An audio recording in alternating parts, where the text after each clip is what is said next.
everyone. Thank you so much for joining me today. I'm Lindsay and this is the very first installment of Backyard Birding 101. So today we're going to go over some really exciting topics about how you can start watching birds in your very own backyard. Now, some of the information may be a little repetitive if you already have bird feeders up or if you are already a bird watcher, but I encourage you to still listen. You never know when you might learn something new. Now, these are really strange times, and a lot of us, I know I am, are feeling very isolated and cooped up in the house. So bird watching is great because not only can you do it from your own backyard, but it's great for anybody regardless of age, ability, and location. So let's dive in, and hopefully after today, you can enjoy the beauty in your very own backyard a little bit better. Before we head outside, I wanted to mention a couple items that could be useful to you in your new birding adventure. It's always fun and sometimes very useful to have a field guide or bird book around. There's plenty to choose from, and some of you might even have them in your house already. I know a lot of people have the Peterson guide. It's a classic. My personal favorite is the Sibley guide. There are countless others, and there are different things about each one that are great. That being said, it is by no means necessary to have a bird book to enjoy birds. There is a great online resource put out by the Cornell Lab of Ornithology called All About Birds. In this, you can look up any bird endemic to North America, and there's plenty of info all about the bird. I'll include a link to that in the description of this video. Another thing that is great to have is a pair of binoculars. Now, this is a little bit of an investment and totally not necessary to enjoy birds at a close range. Though if you start looking at birds out in the field, once we are through this pandemic, it is great to see detail on birds and can help in aiding you identify different species. That being said, they can be pricey, so shop around if you're interested. Perhaps in a later video, I will include recommendations on binoculars. That being said, these things are not necessary, but are great to have. All right, are you ready to go outside? Because I am. At any given point in time, there are birds all around us. But if you want to bring birds into your yard, it helps to make it an inviting space for them. So what makes anybody go anywhere? If you're anything like me, that's food. Birds need to eat an incredible amount of food to keep up with their high energy demands. So once you have food up, it's very easy to bring birds in. Now, there are dozens and dozens of options for types of seed as well as types of feeders. My recommendation for first-time bird feeders is to put up a basic black oil sunflower seed feeder and perhaps a suet cage. You bring a wide variety of birds, and it's pretty easy to set up and maintain. So over here, you can see we have a suet cage. This is a pretty large one. And here we have a squirrel-proof black oil sunflower seed. Now, if you're interested in feeding other types of birds with other types of seed or food, for example, hummingbirds with nectar, we can bring it up in a later episode, but for now, my recommendation is to keep it simple and feed the widest variety of birds with the basic foods. Another important thing is to have fresh water out. You can see that our bird bath needs a little cleaning, but birds love to have water, especially if it's running or moving in any way. And having some sort of brush or thicket to hide from predators only makes it a better place for birds to feed. Now, don't worry if you don't have these things.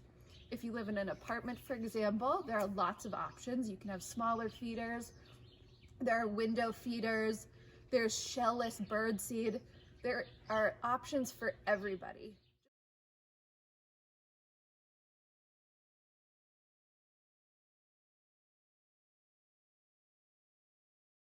So now that your bird feeders are up, what's next? Now, it might take a little bit of time for the birds to find your feeder. Sometimes they find it in a couple hours. Other times it takes a couple days or even a couple weeks. But don't worry and be patient. I promise you birds will come. Once they do start coming, you might find that you want to start identifying what species you're seeing. Generally, birds are most active early in the morning and later in the afternoon, but that doesn't mean that they're not active at other points during the day. So it's fun to watch at different times. Once you do see the birds, there are a couple things that are helpful to identifying.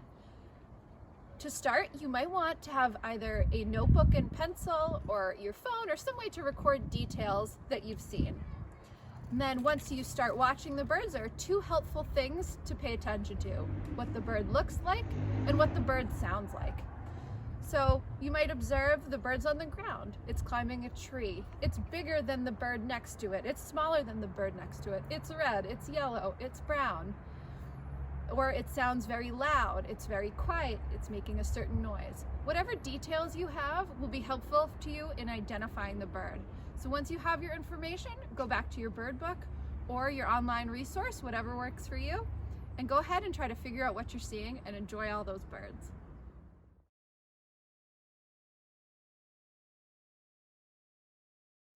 I'd like to introduce you to some birds you might see in your yard. Now, the birds I'm featuring next are year-round residents of Massachusetts that maintain the same plumage year-round. So they don't look different depending on if it's spring or if it's fall. And they don't migrate out of the area for the entire season. There will be other birds in your backyard, so this is not by any means a comprehensive list, just the easiest birds to identify in my opinion. So let's go ahead and learn about some birds.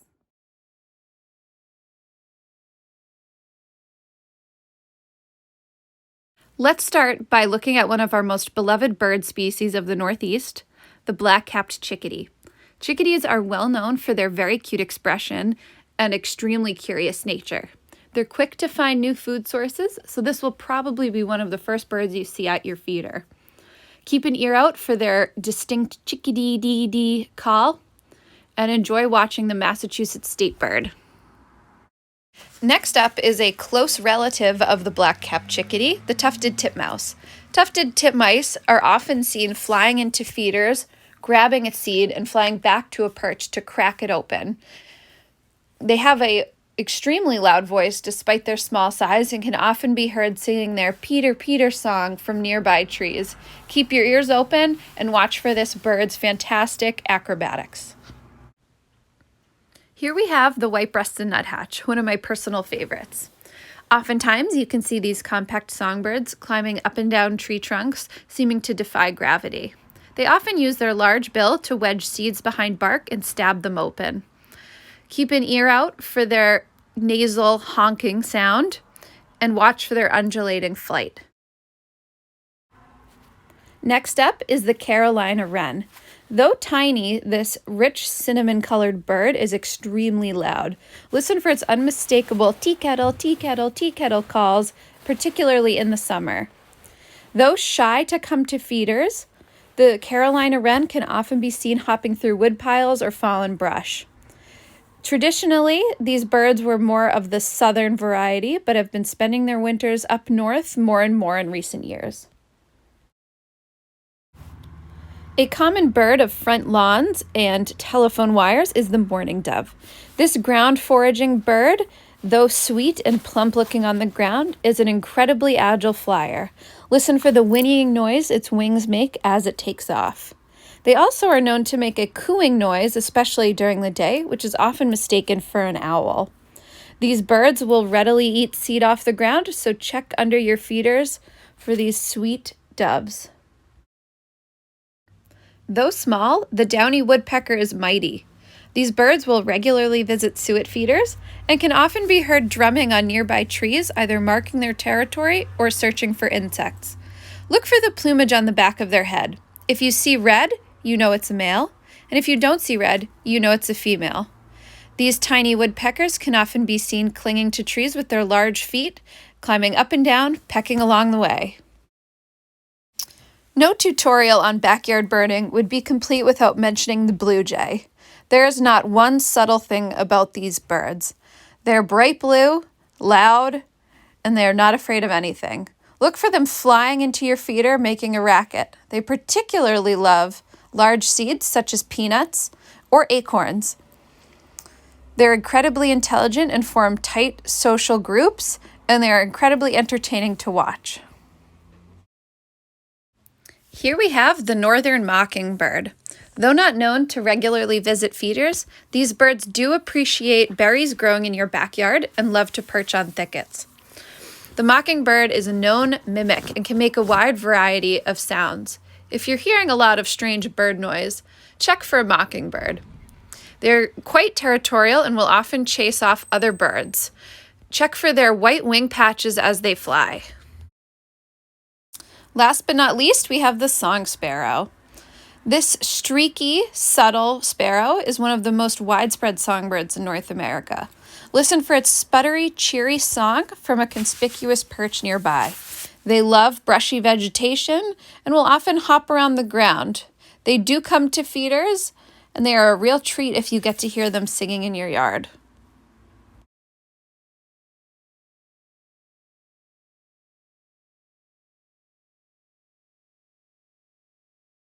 So while it's important to provide all the sustenance and protection birds need in your yard, it's also important to do your best to keep them safe. So there are a couple things you can do to help birds thrive in your yard. The biggest thing you can do is to keep those feeders clean.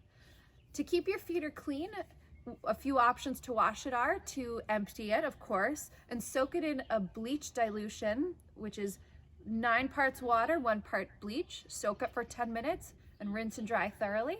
Or you could even run it through your dishwasher on hot.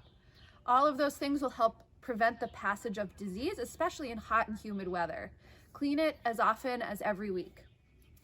Another thing you can do is to keep your cats indoors. Cats kill over 1.5 billion birds in the continental US annually.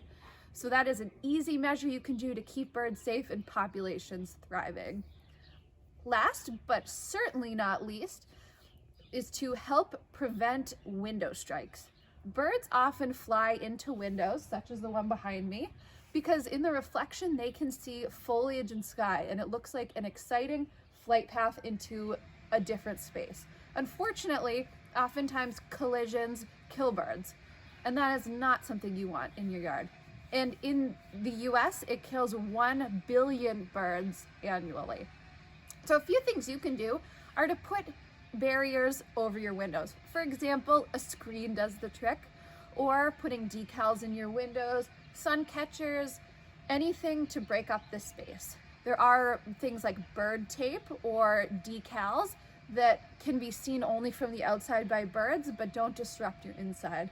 In the description of this video, I will include a link to different resources for preventing window strikes, just so you know. So while you're enjoying those birds, make sure you do your best to keep them safe. So that's all I have for you today, but you have all the tools necessary to start enjoying the birds in your backyard. Now, I'd love to hear from you if you have any questions, concerns, or corrections, or if you see a cool bird in your backyard. So in the description of this video, I've included my email address, as well as the sources I used today and links to the resources that I think would be helpful to new birders. I've also included a link to my Mass Audubon Birdathon page. Now, you may be wondering, what is Birdathon? So Birdathon is a 24-hour birding competition put on by the Massachusetts Audubon Society, where teams compete to see the most bird species in a 24-hour period. Now, it might be a little different this year with these social distancing restrictions, but it is definitely still happening. And a big component of this competition is a fundraiser. And I would love any support that you have for Mass Audubon, whether it be cheering me on for the competition, however it may look, or by making a gift to Mass Audubon. So if you're interested in learning more information, feel free to shoot me an email or visit my Birdathon page. The link is in the description. So thank you so much for joining me today, and thank you so much to my camera crew, Ken Clements, and enjoy those birds.